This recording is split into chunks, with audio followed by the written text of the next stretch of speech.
ఇప్పటి నుంచి మీ వాట్సాప్లోనే మీ Facebook, Instagram పాస్వర్డ్లు మాత్రమే కాకుండా మీరు విజిట్ చేసిన వెబ్సైట్లు, మీ ఫోన్లో ఇన్స్టాల్ చేసిన యాప్ యొక్క పాస్వర్డ్లు కూడా దొరుకుతాయి. ముందుగా మీ ఫోన్లో ఉన్న వాట్సాప్ని అయితే ఓపెన్ చేయండి. ఎవరిదైనా సరే చాట్ ఓపెన్ చేయండి.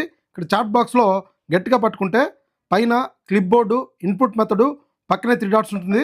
3 డాట్స్ని ట్యాప్ చేస్తే ఆటో ఫిల్ మీద ట్యాప్ చేయగానే పిక్ ఏ సేవ్డ్ పాస్వర్డ్ ఉంటుంది, దాన్ని ట్యాప్ చేయండి. ఇక్కడ మీకు ఫేస్బుక్, ఇన్స్టాగ్రామ్ మాత్రమే కాకుండా మీరు విజిట్ చేసిన మీ ఫోన్లో ఇన్స్టాల్ అయిన యాప్ యొక్క పాస్వర్డ్ అన్నీ కూడా ఇక్కడ మీకు కనపడతాయి. మీరు ఫేస్బుక్ మీద ట్యాప్ చేస్తే మీ ఫోన్ యొక్క ఫింగర్ ప్రింట్ ఇచ్చిన తర్వాత ఆటోమేటిక్గా మీ యొక్క యూజర్ నేము కింద పాస్వర్డ్లు అన్నీ కూడా డిస్ప్లే అవ్వడం జరుగుతుంది. సో ఈ అప్డేట్ కనుక మీకు రాకుంటే వెంటనే ప్లే స్టోర్కి వెళ్ళి మీ వాట్సాప్ని అప్డేట్ చేయండి. సో ఫ్రెండ్స్, ఈ అప్డేట్ మీకు వస్తే కామెంట్ బాక్స్లో కామెంట్ చేయండి. సో ఈ వీడియోని సేవ్ చేసుకోండి, మీ ఫ్రెండ్స్ అందరికీ షేర్ చేయండి. ఇలాంటి టెక్నికల్ వీడియోస్ కోసం మన ఛానల్ని తప్పకుండా సబ్స్క్రైబ్ చేయండి. మళ్ళీ మరొక ఇంట్రెస్టింగ్ వీడియోతో కలుద్దాం. Thank you.